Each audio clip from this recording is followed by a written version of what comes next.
और समय का भी आज अभाव है, तो जरा समय का अभाव तो है ही सरकार के पास, और आपके पास दिल का भी अभाव है।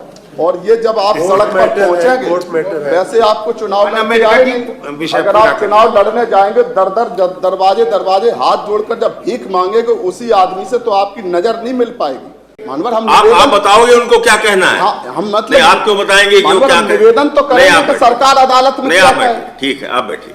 मानवर, ये जो विषय है, ये सीधा सीधा जब हम इसको कह देते हैं कि सरकार आरक्षण का ख्याल नहीं रखती है, तो खराब भी लगता है और हमें कहना भी कोई बहुत अच्छा नहीं लगता। लेकिन जब भर्ती निकलती है तो आपने 69,000 शिक्षकों के लिए भर्ती निकाली, और भर्ती निकालकर आपने सीधा इसमें उल्लेख है कि 2018 से भर्ती निकालने के बाद 21 मई 2020, 31 मई 2020 को इसमें आपने जब चयन की सूची निकाली तो 67,867 अभ्यर्थियों का आपने चयन की सूची जारी कर दी, और उसमें सीधा ही, तो किसी के भी बहुत ज़्यादा गणतज्ञ की ज़रूरत नहीं है कि 69,000 में जो आरक्षण है वो क्लियर है कि अनुसूचित जाति को आप इतना आरक्षण देते, अनुसूचित जनजाति को आप इतना आरक्षण देते, पिछड़े वर्ग को आप इतना आरक्षण देते, और दिव्यांग को आप इतना आरक्षण देते। जब आपके पास क्लियर है तो फिर कहाँ भूल करके और आपने इनको बिल्कुल आरक्षण के बाहर कर दिया। और 19,000 जब बाद में, अब देखो कि सरकार के खिलाफ जो बेरोजगार है फिर वो लड़ने जाए, तो कहाँ अनुसूचित जात जनजात आयोग में, पिछड़ा वर्ग आयोग में, दिल्ली, लखनऊ, सब जगह ये गए बेचारे, दौड़ते दौड़ते 18 से लेके 21 तक ये जब हर जगह गए, और जाने के बाद राष्ट्रीय पिछड़ा वर्ग आयोग ने 29 अप्रैल 2021 को अपनी रिपोर्ट राज्य सरकार को दी कि आपने 19,000 इनको आपने 19,000 जो पिछड़े वर्ग, अनुसूचित जात और दिव्यांग को आरक्षण देना था वो आपने नहीं दिया। क्लियर हो गया कि 19,000 को आपको देना। उसके बाद सरकार ने इस बात को माना, और मानने के बाद फिर क्या हुआ कि आप 67,867 की भर्ती कर चुके थे। उन पदों पर आपने सामान्य वर्ग के जो हमारे अभ्यर्थी थे उनको आपने पोस्ट कर दिया, उनको नियुक्त कर दिया। अब आपके पास नौकरी कितने पद कितने बचे, तो आपके पास जो पद बचे 6,000, जो आपके पास 6800 आपके पास पद बचे। 6800 से ज़्यादा आपके पास पद ही नहीं थे, 6800 पद बचे, क्योंकि इतने लोग 19,000 करने थे, 6800 बचे। फिर इस बात पर सहमति बनी कि आप 6800 को नियुक्ति दे दो। सरकार सहमत हो गई कि हम 6800 को नियुक्ति देंगे, और जब 6800 की नियुक्ति की डेट क्लियर हो गई कि हम इनको कब नियुक्ति देंगे, तो इनका जब आपने क्लियर कर दिया कि हम इनको नियुक्ति देने की डेट फिक्स कर दी, और 5 जनवरी 2022 को 6800 आरक्षित वर्ग के अभ्यर्थियों की एक सूची बेसिक शिक्षा विभाग के द्वारा जारी कर दी कि इनको हम नौकरी देंगे। सूची जारी हो गई। उसी समय आचार संहिता लग गई। मतलब वही है कि गरीब के ऊपर तो मुसीबत चारों तरफ से टूटती है। तो इधर सूची जारी हुई और उधर आचार संहिता लग गई। तो अब ये हुआ कि आचार संहिता में बाकी सब काम होते रहेंगे, लेकिन वो गरीब के लिए तो कोई नहीं कानून नहीं है। अब वो रोक लग गई।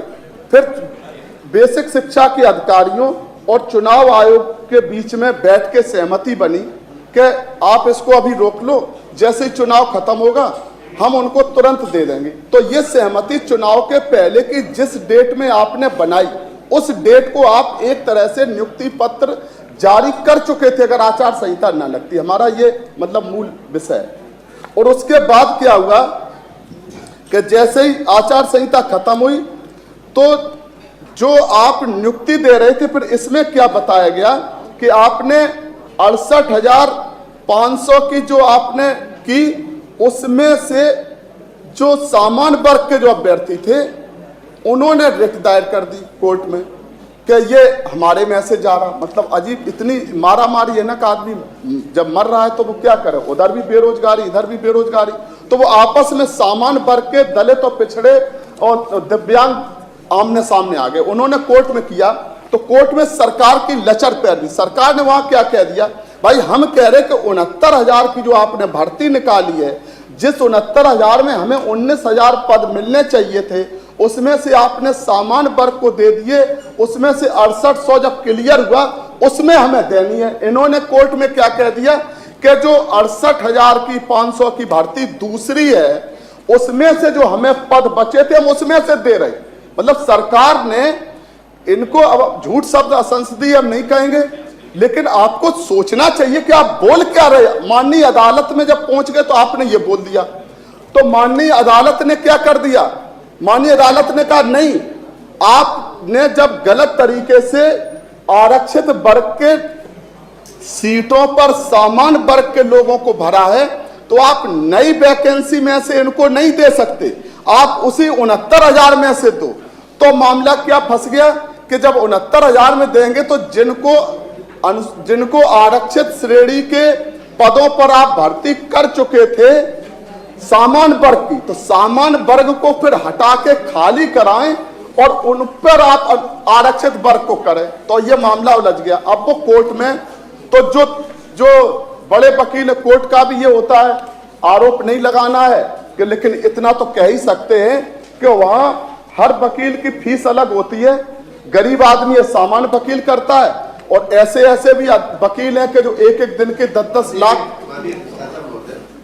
जी नहीं। इस तरह की टिप्पणी और समय का भी आज अभाव है, तो जब समय का अभाव तो है ही सरकार के पास, और आपके पास दिल का भी अभाव है। और ये जब आप सड़क पर पहुंचेंगे, वैसे आपको चुनाव लड़ने आएंगे, अगर आप चुनाव लड़ने जाएंगे दरवाजे हाथ जोड़कर जब भीख मांगेगे उसी आदमी से, तो आपकी नजर नहीं मिल पाएगी। मान्य अम्बेडकर नजर मिलाने में नजर झुक जाएगी कि आपने सदन में अम्बेडकर जी समय का विषय पर बोलिए, विषय पर वो भी बोलिए। कह देगा कि समय का अभाव है, आप इधर चले जाओ। अम्बेडकर जी तो विषय इसलिए पर मानवर वरिष्ठ मंत्री हैं, अधिकारी भी रहे, अब अधिकारी को उससे बाहर निकले, थोड़ा जनता के हित का चश्मा चढ़ाएं।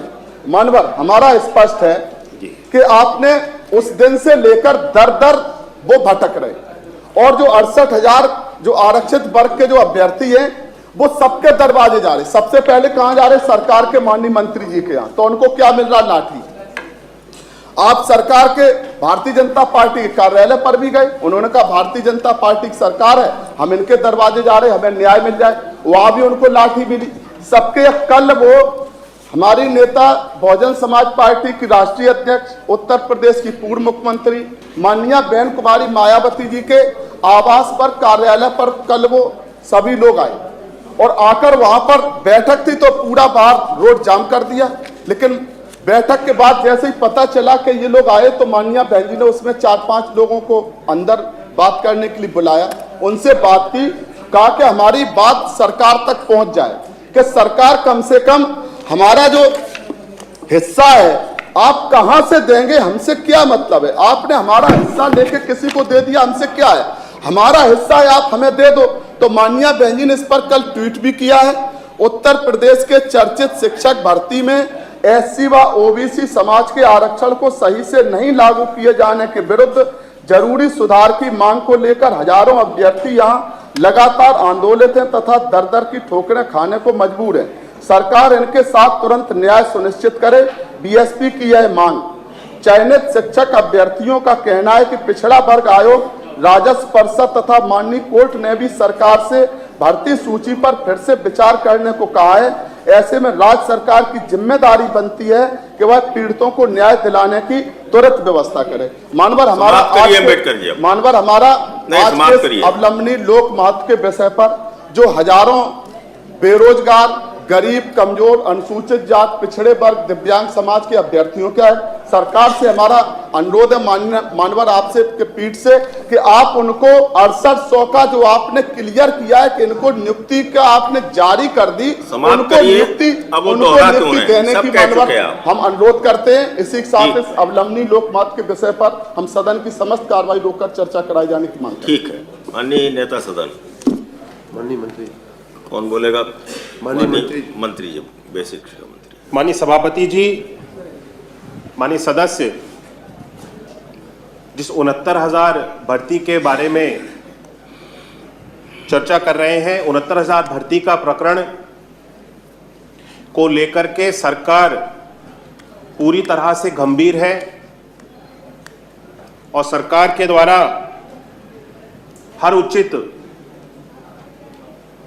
निर्णय लिया गया कि इस भर्ती में जो अनियमितताएं हुई हैं उस अनियमितताओं को ठीक किया जाए। सरकार के द्वारा एक 6800 की सूची को भी बना करके जारी किया गया, लेकिन वर्तमान में ये जो 69,000 भर्ती का प्रकरण है ये कोर्ट में चल रहा है और इसकी आने वाली जो 4 तारीख है, 4 तारीख से लगातार कंटिन्यूअस हियरिंग भी प्रारंभ होने वाली है। हमारी द्वारा, सरकार के द्वारा ये पूरा प्रयास किया जा रहा है कि इस 69,000 भर्ती में जो भी विसंगतियां हैं उनको दूर किया जाए, लेकिन माननीय न्यायालय में ये केस चल रहा है और माननीय न्यायालय से जब तक हम लोगों को कोई निर्देश नहीं प्राप्त हो जाते हैं सीधे, तब तक हम इसमें कोई भी निर्णय लेने में असमर्थ हैं। और 6800 की सूची के बारे में जहां तक माननीय सदस्य ने प्रश्न उठाया, इस 6800 की सूची को सरकार के द्वारा, हम सब लोगों के द्वारा बनाया गया, लेकिन कोर्ट ने इस सूची को भी क्वैश कर दिया गया है और वर्तमान में ये पूरा प्रकरण अभी माननीय न्यायालय के अधीन है और उनका जो भी निर्णय होगा माननीय न्यायालय का, उसके द्वारा इस पे, उसके अनुसार इस पे काम किया जाएगा। स्वीकार, सरकार को आवश्यक कार्रवाई सुंदर हो गया। अम्बेडकर, अगली सूचना क्या बोलेंगे? सिर्फ ये है 6800 की सूची को आप स्वीकार कर रहे हैं कि हमने 6800 की सूची निकाली, आपकी बैलेट है, आप अदालत में ये कह दें कि हमने ये 6800 की सूची निकाली, हमें इस पर भर्ती करना चाह रहे हैं। अम्बेडकर जी बैठिए, सरकार वो अदालत में, अम्बेडकर जी सरकार उनको जो कहना होगा वो कहेंगे। मानवर, हम आप बताओगे उनको क्या कहना है? हम मतलब आप क्यों बताएंगे कि क्या निवेदन तो करेंगे कि सरकार अदालत में क्या कहे। ठीक है, आप बैठिए।